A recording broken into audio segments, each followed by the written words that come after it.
믿음으로 살면 능력 있는 인생이 될 것이다 라고 예수님이 가르쳐 주신 것이죠. 앞으로 이 세상에 남겨져서 하나님의 나라의 사명을 감당해야 될 제자들에게 있어서 그들의 영적 재산과 영적 무기가 뭐냐?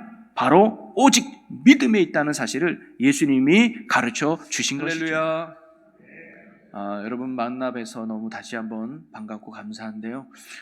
지난 한 주간도 정말 하나님의 은혜 가운데 여러분 믿음으로 승리하시고 오늘도 거룩한 주님의 날을 맞아서 예배를 사모하고 또 은혜를 사모하고 무엇보다 주님을 사랑하는 마음으로 이 거룩한 제단의 예배 자리에 나오신 여러분 한 분 한 분을 주의 이름으로 환영하고 축복합니다. 믿음으로 나온 이 시간만큼 오늘도 하나님이 예비하신 큰 은혜가 여러분 삶에 또 여러분의 영혼 가운데 충만하게 임하기를 주님의 이름으로 간절히 축원합니다. 우리 옆에 분과 인사 나눠볼까요? 오늘 이 자리에 나온 여러분을 하나님은 당신을 사랑하십니다. 이렇게 인사할까요? 하나님은 당신을 사랑하십니다. 하나 더 인사하면 하나님의 은혜가 당신과 늘 함께하기를 바랍니다. 이렇게 또 축복했으면 좋겠어요. 하나님의 은혜가 당신과 늘 함께하시길 바랍니다. 사랑하고 축복합니다. 여러분 제가 늘 말씀드리지만 축복하면 그 축복이 누구에게 온다고요? 내게 오는 거예요. 하나님은 상대방을 축복하면 그 축복하는 자에게도 동일한 은혜와 또 축복을 내려주신다는 거죠. 언제나 여러분이 하나님의 은혜 안에 승리하고 또 평강을 누리는 복된 삶이 되기를 주님의 이름으로 간절히 축원합니다. 저는 오늘 봉독한 말씀을 가지고 무화과 나무를 마르게 하시다라는 제목으로 오늘 말씀을 함께 나누고자 하는데요. 저는 주일마다 특별히 이제 사순절을 시작하면서 예수님 행하신 기적들을 살펴보고 있습니다. 예수님이 어떤 기적을 행했는지, 그리고 그 기적 속에는 그냥 우연히 일어난 기적, 우연히 일어난 사건이 아니라 구원자로 오신 예수님께서 그 기적을 통해서 우리에게 무엇인가를 가르쳐주고 우리에게 무엇인가를 보여주고 그리고 우리에게 무엇인가를 알려주기 위해서 예수님께서 행하신 기적이었다는 것이죠. 오늘 기적은 바로 무화과 나무를 마르게 하신 예수님의 기적의 이야기입니다. 내용은 그렇죠. 어느 날 하루 예수님이 시장하셔서 길가에 무화과 나무가 있는 것을 발견하고 가까이 갔습니다. 그랬더니 열매가 없는 거예요. 그리고는 열매가 없는 그 나무를 예수님이 저주하죠. 다시는 이 나무에서 열매를 얻지 못할 것이다. 말씀만 하신 거예요. 그랬더니 그 무화과 나무가 쌩쌩했던 무화과 나무가 곧 말라서 죽어버리는 일이 오늘 우리가 읽은 본문 말씀의 내용이죠. 자, 그렇다면 예수님께서 오늘 이 말씀을 통해 이 기적을 통해서 우리에게 가르쳐주고자 하시는 또 우리에게 알려주시고자 하시는 영적 교훈은 무엇일까? 저는 오늘 이 말씀을 묵상하면서 깨달았던 세 가지를 여러분과 함께 나누면서 오늘도 주님께서 주시는 귀한 음성을 들을 수 있는 복되고 귀한 주일 아침이 되시기를 주님의 이름으로 간절히 축원합니다. 첫 번째는요, 예수님은 하나님의 아들이지만 완전한 인간의 모습으로 이 땅에 오셨다는 것을 다시 한번 보여주고 있어요. 자, 오늘 본문 말씀 18절에 보면 이렇게 기록되어 있습니다. 이른 아침에 성으로 들어오실 때에 시장하신지라. 즉 예수님이 시장하셨다, 배고팠다라고 표현해주고 있어요. 여러분, 예수님은 하나님의 아들이셨지만 동시에 완전한 인간이셨다는 것을 성경이 가르쳐줍니다. 완전한 인간이라고 하는 그 의미는 뭐냐면 인간이 겪어야 되는 연약함, 인간이 겪어야 되는 고통, 인간이 겪어야 되는 아픔도 예수님이 동일하게 겪으셨다는 거예요. 하나님의 아들이라고 해서 그분은 고통도 모르고 슬픔도 모르고 아픔도 모르고 배고픔도 모르는 그런 분이 절대 아니셨다는 겁니다. 인간으로서 겪는 모든 연약함도 예수님이 그대로 겪으시고 그대로 받으셔야만 했다는 거예요. 음식을 먹지 않으면 예수님도 늘 배가 고팠고요. 쉬지 않고 돌아다니면 예수님도 피곤하고 지치셨고요. 또 다치시면 아팠고요. 누군가가 자신을 헐뜯고 배신하면 예수님 마음도 쓰라리고 아팠습니다. 이처럼 인간이 겪는 고통과 아픔과 연약함의 모습도 예수님이 그대로 겪으셔야만 했다는 거죠. 자, 그런데 중요한 건 뭐냐면 예수님은 사실 이런 고통과 이런 연약함을 겪으실 필요가 없는 분이었다는 거죠. 하나님의 보좌에 하나님의 아들로 그대로만 있다면 예수님은 고통도 없고 슬픔도 없고 아픔도 겪을 필요도 없고 배고픔도 모르며 사셨을 겁니다. 억울한 일도 당할 일도 없고 속상한 일에 마음 상할 일도 예수님은 없었을 거예요. 하나님의 보좌 앞에 그대로 하나님의 아들로 살고 있었으면 말이죠. 그런데 이 땅에 인간의 몸으로 내려오셨기 때문에 인간들이 겪어야 했던 그 연약함, 아픔과 고통과 슬픔도 예수님이 그대로 겪으셔야 했다는 거죠. 요즘 애완동물을 키우는 분들이 참 많아요. 그런데 그 애완동물을 정말 자식처럼 사랑하고 애지중지하는 분들 많죠. 어느 목사님이 하루는 길을 건너려고 신호등을 대기하고 있었는데 한 아주머니가 이 강아지를 이렇게 품에 안고 이렇게 옆에 서 있는 거예요. 그래서 목사님이 강아지를 보면서 아유 걔가 참 이쁘네요 이랬더니 아줌마가 화를 내면서 걔라니요 내 새끼고 내 자녀예요. 얘는 내 아들이에요. 이러면서 정말 이 개를 자기 아들처럼 여기면서 이야기하더라는 거예요. 그래서 목사님이 너무 당황해서 그렇군요. 아들이 참 잘생겼네요. 이렇게 이야기했다는 얘기를 들은 적이 있어요. 그렇죠. 요즘은 생물이니까 동물일도 정말 자식처럼 키우는 분들이 참 많이 있죠. 자, 그런데 여러분 아무리 내가 개를 사랑하고 아무리 내가 고양이를 사랑해도 여러분 중에 개가 되고 싶은 분 계십니까? 고양이가 되고 싶은 분 계십니까? 없을 거예요. 왜냐하면 동물과 사람이 갖는 차이가 어마어마하기 때문이에요. 물론 내가 사랑하지만 그래도 사람이 낫지. 내가 아무리 고양이를 사랑하지만 그래도 사람이 낫지. 그러면서 사랑하지만 개가 되고 싶거나 고양이가 되고 싶은 사람은 아마 없을 거예요. 여러분 그런데 예수님은 그러한 차이를 포기하고 이 땅에 사람으로 오셨다는 겁니다. 창조주가 되시며 전능하신 하나님과 동등된 분이셨던 예수님이 연약하고 피조물에 불과했던 인간의 몸으로 직접 이 땅에 내려오신 거예요. 그래서 우리와 똑같은 고통을 겪어야 했고 우리와 똑같은 아픔을 겪어야 했고 우리와 똑같은 연약함 속에 살아야만 했던 것이 바로 예수님의 모습이었습니다. 예수님은 그런 것이 처음에는 익숙치 않을 수도 있었어요. 왜냐하면 하나님의 나라에서 하나님의 아들로 사는 예수님은 전혀 그런 거 모르고 살았단 말이죠. 그러면 예수님이 왜 모든 것들을 포기하고 연약하고 부족하고 아픈 가운데 인간의 모습으로 이 땅에 내려오셔야만 했을까요? 그 이유는 하나입니다. 바로 저와 여러분을 사랑하사 구원하기 위해 예수님이 오신 줄로 믿으시기를 바랍니다. 바로 오늘 저는 말씀 속에서 시장하셨다라는 이 예수님의 이 표현 속에서 다시금 우리를 위해 이 땅에 오셔야만 했던 예수님의 그 크신 사랑과 은혜를 발견할 수 있는 대목이었습니다. 우리가 다시 한번 사순절을 맞아서 나를 위해 이 땅에 오신 것, 우리는 쉽게 예수님이 오셨구나, 예수님이 죽으셨구나 쉽게 말할 수 있지만 그분의 입장에서는요 어마어마한 걸 포기하고 굉장한 걸 내려놓는 헌신과 희생이 있었다는 거예요. 오늘도 그 사랑에 힘입어 감사함으로 살아갈 수 있는 우리가 되기를 주님의 이름으로 간절히 축원합니다. 두 번째로 오늘 이 기적을 통해서 예수님께서 가르쳐주고자 싶어한 게 있는데 그게 뭐냐면 우리가요 잎이 무성한 나무가 아니라 열매 맺는 나무가 되기를 우리 주님이 원하신다는 거예요. 자, 19절 말씀을 보면 길가에서 한 무화과 나무를 보시고 그리로 가사 잎사귀 밖에 아무것도 찾지 못하시고 라고 나옵니다.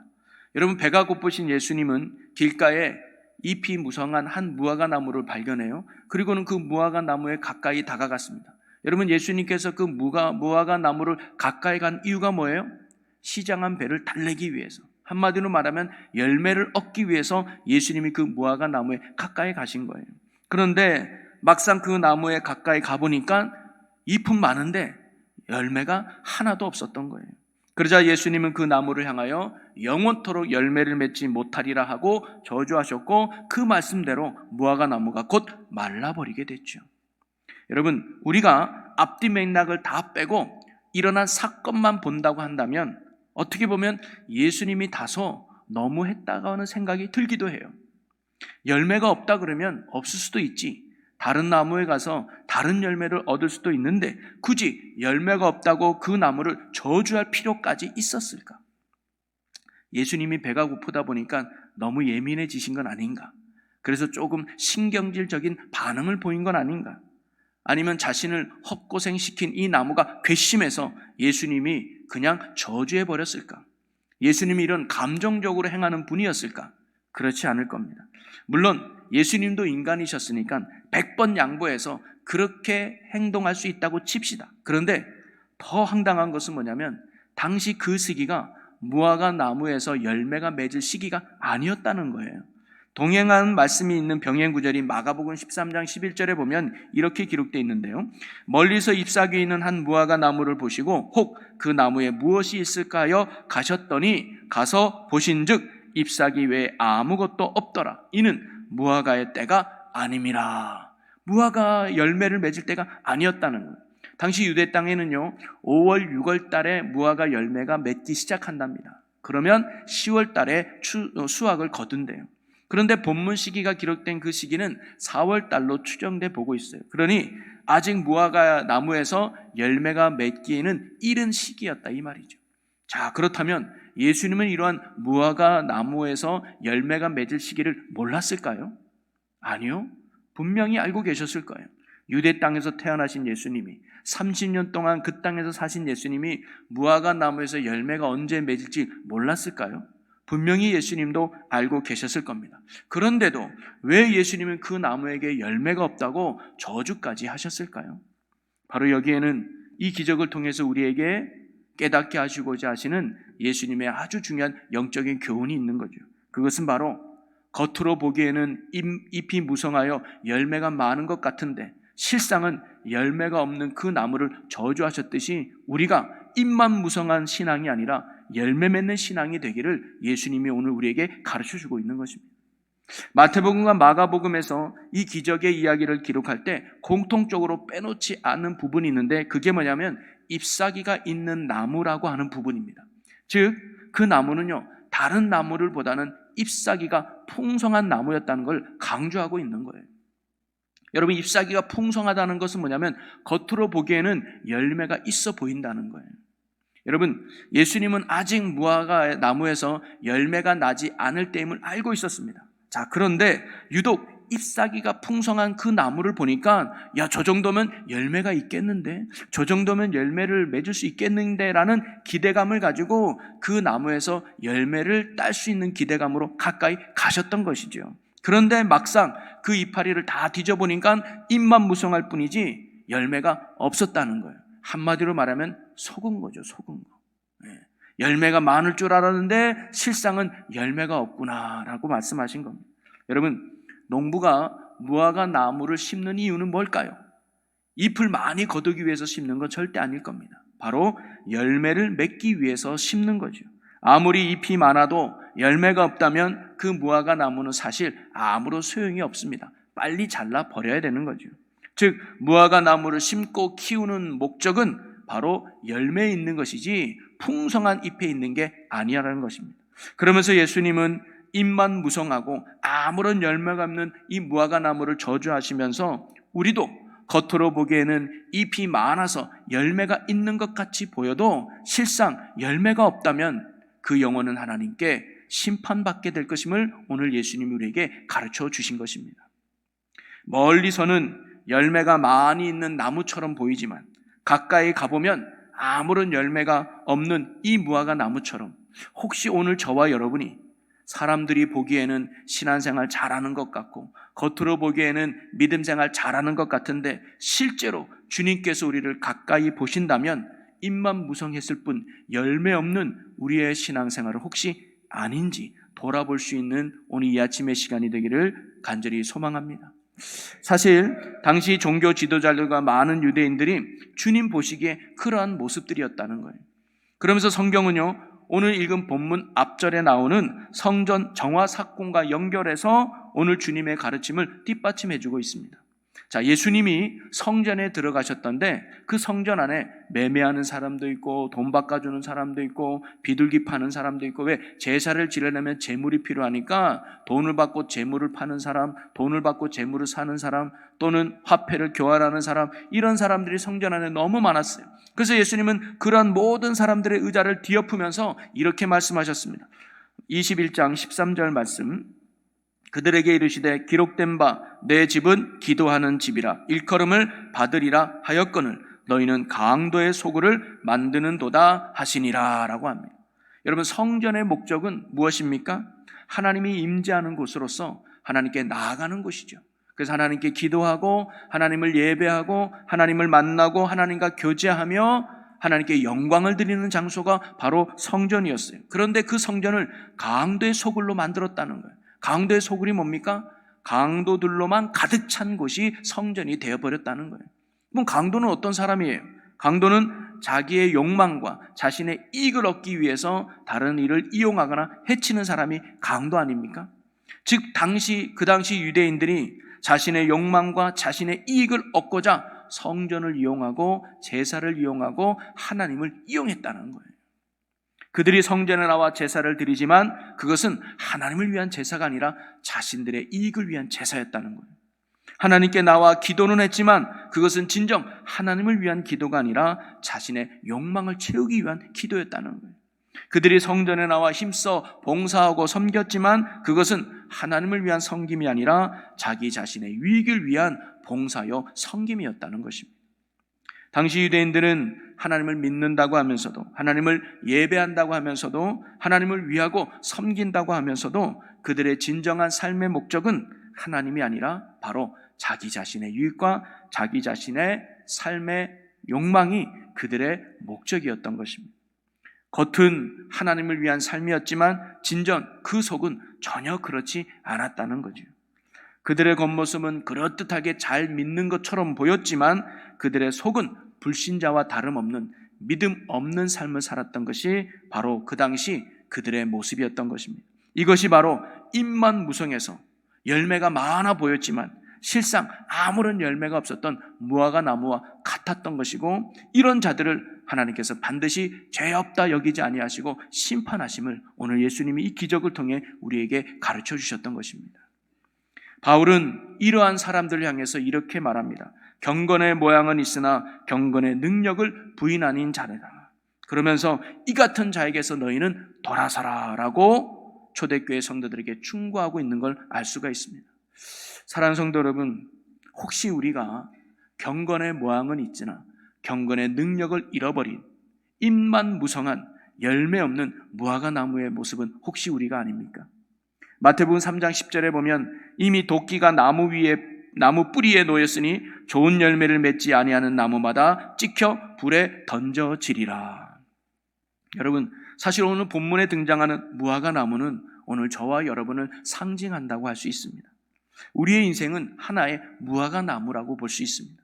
하나님은 예수 그리스도를 통해서 죄로 인해서 썩고 죽었던 저와 여러분을 다시 살려주셔서 생명력 있는 무화과 나무로 만들어주셨다는 거예요. 그리고 오늘 본문처럼 무화과 나무를 찾아서 열매를 기대하셨듯이 오늘도 주님은 우리에게 풍성한 잎이 아니라 진실된 열매를 오늘도 주님은 우리의 삶에서 원하고 계시다는 겁니다. 주님으로 인한 우리의 변화된 삶, 우리의 착한 행실, 그리고 우리의 삶 속에서 주님의 뜻을 이루어가는 의의 열매 맺기를 하나님이 우리에게 원하신다는 거예요. 그래서 주여 주여 하는 자마다 천국에 들어갈 것이 아니요 아버지 뜻대로 행하는 자라, 의의 열매를 맺는 자마다 하나님 나라에 들어갈 것이라고 성경 우리에게 가르쳐 주죠. 그러니 오늘 주님의 십자가의 사랑과 은혜로 구원받아서 오늘도 거룩한 주님 날 주님 앞에 나온 저와 여러분은 화려한 잎사귀만 무성한 껍데기 신앙이 아니라 진실된 믿음의 열매를 맺고 의의 열매를 맺고 사랑의 열매, 복음의 열매를 맺으며 주님의 뜻을 이 땅 가운데 이루어가는 좋은 열매를 맺는 성도로 살아가는 저와 여러분이 되시기를 주님의 이름으로 간절히 축원합니다. 그리고 마지막 세 번째로 예수님이 오늘 이 기적을 통해서 가르쳐 주시고자 했던 아주 중요한 핵심은 바로 오직 우리가 믿음으로 살기를 예수님이 원하셨다는 거예요. 자, 예수님의 행하신 오늘 기적은요, 십자가 지시기 3일 전에 일어났던 일이었습니다. 즉 이 기적이 일어난 후에 3일 뒤면 예수님이 십자가를 지셔야 했고 이제 제자들을 떠나야만 했습니다. 그러면서 예수님은 세상에 남을 제자들에게 아주 중요한 교훈을 오늘 기적을 통해서 가르쳐 주고자 했던 것이죠. 그것은 바로 믿음의 가치와 믿음의 능력을 알고 오직 믿음으로 사는 자가 되라는 가르침이었습니다. 자, 오늘 예수님께 행하신 이 기적을 통해서 제자들이 어떤 반응을 보였느냐, 21장 20절 말씀을 한번 볼까요? 제자들이 보고 이상히 여겨 이르되 무화과 나무가 어찌하여 곧 말랐나이까. 여러분, 제자들이 보기에도 말씀 한마디 했다고 저렇게 싱싱했던 무화과 나무가 말라 죽은 것을 보고 제자들도 굉장히 놀라고 이상하게 생각했던 거죠. 그러면서 물어봅니다. 어떻게 이 무화과 나무가 말라 죽을 수 있습니까? 라고 물어봤죠. 그랬더니 예수님이 제자들에게 이렇게 말씀하셨는데요. 우리 21절을 다 같이 한번 읽어보겠습니다. 예수께서 대답하여 이르시되 내가 진실로 너희에게 이르노니 만일 너희가 믿음이 있고 의심하지 아니하면 이 무화과 나무에게 된 이런 일만 할 뿐 아니라 이 산더러 들려 바다에 던져지라 하여도 될 것이요. 아멘. 예수님이 뭐라고 말씀하시냐면 제자들에게 이렇게 말합니다. 너희에게 믿음이 있고 의심하지 않으면 이 무화과 나무가 말라 죽은 것뿐만 아니라 산을 들어 바다에 옮겨지라 해도 그래도 될 것이다 라고 말씀하고 계시는 거예요. 한마디로 말하면 너희가 믿음으로 살면 못할 일이 없을 것이다. 믿음으로 살면 능력 있는 인생이 될 것이다 라고 예수님이 가르쳐 주신 것이죠. 앞으로 이 세상에 남겨져서 하나님의 나라의 사명을 감당해야 될 제자들에게 있어서 그들의 영적 재산과 영적 무기가 뭐냐? 바로 오직 믿음에 있다는 사실을 예수님이 가르쳐 주신 것이죠.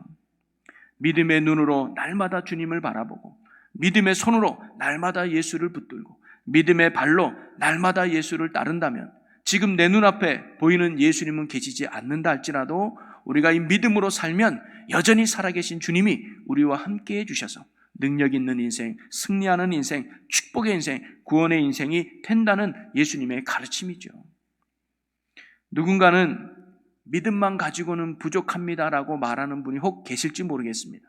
예수만으로 될까요? 라고 말하는 분이 계실지도 모르겠습니다. 그것은요, 믿음의 능력, 예수의 능력을 잘 몰라서 하는 말이죠. 믿음이 이룰 수 있는 능력, 믿음이 감당할 수 있는 능력, 믿음이 성취하는 능력을 경험해 보지 못했기 때문에 그들이 그런 말을 하는 겁니다. 그는요, 포크레인을 집 앞에 세워놓고 삽을 들고 땅을 열심히 파면서 야, 이 삽이 얼마나 땅 파는데 위대한 줄 아느냐라고 말하는 사람과 같다는 거예요. 왜냐? 내가 포크레인을 경험해보지 않았기 때문이죠. 그러나 믿음으로 산을 옮겨본 사람들은 그런 단순한 삽질의 위대함에 동의하지 않습니다. 왜냐? 믿음은 포크레인과 같은 엄청난 힘이 있음을 경험했기 때문이죠. 삽질을 수백 번 한 것보다, 아니 수천 번, 수만 번 한 것보다 더 큰 능력이 믿음에 있다는 것을 알기 때문인 것입니다. 여러분, 예수님의 말씀처럼 믿음은 산을 옮길 수 있다는 이 깨달음이 오늘 우리 안에 있기를 주의 이름으로 간절히 축원합니다. 어떤 사람은 믿음으로 돌멩이 하나 옮기지 못했는데 어떻게 큰 산을 옮길 수 있다는 말입니까? 라고 질문하는 분이 혹 계실지도 모르겠습니다. 그러나 예수 믿고 거듭난 사람들, 그리고 믿음으로 사는 사람들은 산을 옮겨본 경험이 있는 사람들이에요. 우리는 믿음으로 절대 해결할 수 없는 죄의 문제를 해결받은 사람들이고, 우리는 믿음으로 절대 벗어날 수 없는 지옥에서 벗어나 천국으로 옮겨진 축복의 자녀들인 줄로 믿으시기를 바랍니다. 믿음이 얼마나 놀라운 일을 하는가에 대해서는요, 간단한 예를 하나 들면, 여러분 삭개오 아시잖아요? 여러분 삭개오에게 있어서 그의 재산과 물질에 대한 탐욕은요, 절대로 옮길 수 없는 산이었습니다. 어렸을 때부터 율법을 잘 지켜온 부자 청년도 자신이 가지고 있는 재산에 대한 욕심 때문에 예수님이 뭐라고 해요? 재산을 가난한 사람에게 나눠주고 주님을 따르라 라는 이 말씀 앞에 머뭇거리며 끝내 근심하며 돌아갔다고 그랬어요. 이 부자 청년도 재물의 산, 물질의 산, 이런 탐욕의 산을 결코 옮길 수 없었던 것이죠. 하물며 삭개오는 어떤 사람입니까? 돈만 벌 수 있다면, 물질만 벌 수 있다면, 재산만 더 잘 모을 수 있다면 나라도 팔아먹고 민족도 팔아먹는 오직 물질 때문에 눈이 돌아갔던 사람이 삭개오 아닙니까? 이런 삭개오에게 재산을 다른 사람에게 나눠준다는 것은요, 불가능한 일이었습니다. 절대로 일어날 수 없는 일이었던 것이죠. 자, 그런데 삭개오에게 믿음이 들어가니까, 삭개오에게 주님이 들어가니까, 삭개오에게 믿음이 생기니까 어떤 일이 일어났습니까? 절대로 일어날 수 없는 일이 그에게 일어나지 않았습니까? 자신의 재산의 절반을 딱 떼어서 내가 가난한 사람들에게 나눠주겠습니다. 절대로 일어날 수 없는 그의 산이 옮겨져서 바다에 옮기는 놀라운 역사가 삭개의 삶에 일어났던 것이죠. 여러분, 이것이 바로 믿음이 주는 힘이요, 믿음이 주는 능력인 줄로 믿습니다. 사실 이러한 예를 들면 무수히 많죠. 바로 이처럼 믿음은요, 변할 것 같지 않을 사람을 변하게 만들고, 되지 않을 것 같던 일을 되게 만들고, 할 수 없는 일을 하게 만드는 능력이 믿음에 있는 줄로 믿으시기를 바랍니다. 그러면서 예수님은 오늘 제자들에게 이러한 믿음의 능력을 깨닫기를 예수님이 원하셨던 거예요. 지금까지는 제자들은 예수님과 함께 했기 때문에 두려움이 없었을 겁니다. 예수님과 함께 했기 때문에 걱정하지 않았어요. 왜? 그분이 다 알아서 해주니까 말이죠. 근데 이제 예수님은 십자가를 지고 그들을 떠나야만 했습니다. 눈에 보이지 않는 예수님, 만질 수 없는 예수님, 나와 3년 동안 늘 함께 하셨던 예수님이 안 계시니까 이제 제자들은 뭘 믿고 살아가지, 무엇을 의지하지, 두려움과 근심 속에 살아갈 걸 아셨어요. 그러면서 예수님은 걱정하지 마, 나는 다시 살아날 거야. 그리고 너희들이 믿음의 눈으로 나를 바라본다면, 믿음의 손으로 여전히 나를 꼭 붙들고 있다면, 믿음의 발로 나를 여전히 따라오고 있다면 내가 너와 함께하여 능력 있는 인생, 축복의 인생, 승리하는 인생으로 살게 해줄 것을 예수님이 지금 제자들에게 말씀하고 계시는 거죠. 그래서 그들의 삶이 잎사귀만 무성한 껍데기 신앙이 아니라 주님이 원하시는 진실된 복음의 열매를 맺는 영광된 삶을 살기를 우리 주님이 제자들에게 원하셨던 것입니다. 여러분, 오늘 이 주님의 원함이 예수 믿고 구원받은 저와 여러분에게도 있는 줄로 믿으시기를 바랍니다. 주님은 오늘도 우리가 믿음으로 살아가기를 원하신다는 거죠. 그래서 오늘도 우리에게 이렇게 말씀하십니다. 너희가 나를 믿고 의심하지 않으면 산을 옮기는 일이 너희에게도 일어날 것이야. 너희가 나를 믿고 의심하지 않고 기도한다면 어떤 것이든 응답받을 수 있어 라고 예수님이 오늘도 우리에게 말씀하고 계시는 거예요. 여러분, 오늘도 우리가 믿음의 눈으로 주님을 날마다 바라보고, 믿음의 손으로 예수님을 날마다 굳게 붙들고, 그리고 믿음의 발로 날마다 주님을 따르는, 날마다 믿음으로 살아갈 수 있는, 오직 예수로 사는 저와 여러분의 삶이 되시기를 주님의 이름으로 간절히 축원합니다. 내가 연약해도 괜찮습니다. 내가 부족해도 괜찮습니다. 내가 못나도 괜찮습니다. 주님이 나와 함께 해주시면, 주님이 나와 동행하면 그분이 나의 능력이 되고, 그분이 나의 힘이 되고, 그분이 나의 생명이 되어 주실 것입니다. 그래서 주님께서 베풀어 주시는 놀라운 은혜와 능력 속에서 저와 여러분의 삶이 주님이 원하는 풍성한 열매를 맺어서 주님의 기쁨으로 살아갈 수 있는 우리 모두가 되시기를 주님의 이름으로 간절히 축원합니다. 우리 이 시간 오늘 함께 나눈 말씀을 붙들고 잠시 결단하며 기도하기 원합니다. 주님, 우리가 입만 무성한 삶이 아닌 주님이 원하는 열매 맺는 삶 되게 하여 주시옵소서.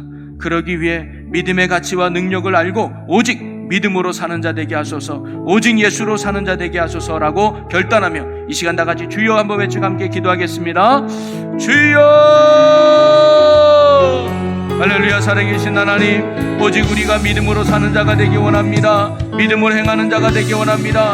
눈에 보이지 않지만 보이는 예수님의 손을 꼭 붙들고 우리가 주님만을 따르며 믿음으로 승리하는 자가 되어 이 땅에 열매 맺는 자가 되게 하여 주시옵소서. 주여, 그래야 하나님의 기쁨이 되기 원합니다. 하나님의 영광이 되기 원합니다. 하나님의 자랑이 되기를 원합니다. 하나님, 우리에게 믿음 주시옵소서. 오직 예수로, 오직 믿음으로, 오직 능력으로 살아가는 주의 자녀 되게 하여 주옵소서. 예수 안에 생명이 있고, 예수 안에 능력이 있고, 예수 안에 소망이 있음을 믿고 예수 믿음으로 살아가는 저희들 되게 하여 주옵소서. 문제를 보지 아니하고 연약함을 보지 아니하고 오늘도 살아계신 주님을 붙들고 믿음 안에 승리하는 저희들 되게 하시고, 믿음으로 기도하게 하시고, 믿음으로 외치게 하시고, 믿음으로 사는 자 되게 하여 주시옵소서. 아멘. 주님 붙드시고 성령이 역사해 주시옵소서. 사랑과 은혜가 풍성하신 하나님 아버지, 혹시 우리의 신앙이 겉으로 보기엔 열매가 많을 것 같은 입만 무성한 껍데기 신앙이었다면 주님 용서하여 주시옵소서. 이제 우리가 참된 믿음으로 사는 자가 되어 하나님이 원하는 의의 열매, 복음의 열매, 사랑의 열매를 맺는 주의 자녀들 되게 하여 주시옵소서. 믿음의 눈으로 날마다 주를 바라보게 하시고 믿음의 손으로 예수를 꼭 붙들게 하여 주시고 또 믿음의 발로 주님을 따르는 믿음의 삶을 사는 저희들 되게 하여 주옵소서. 오직 믿음으로 오직 예수로 사는 저희가 되게 하여 주옵소서. 그리하여 우리의 삶에 불가능했던 일들이 일어나게 하시고 안 될 것 같던 일들이 이루어지게 하시는 영광과 축복의 삶 되게 하여 주시옵소서. 감사 영광을 주께 돌리며 예수님의 이름으로 기도하옵나이다. 아멘.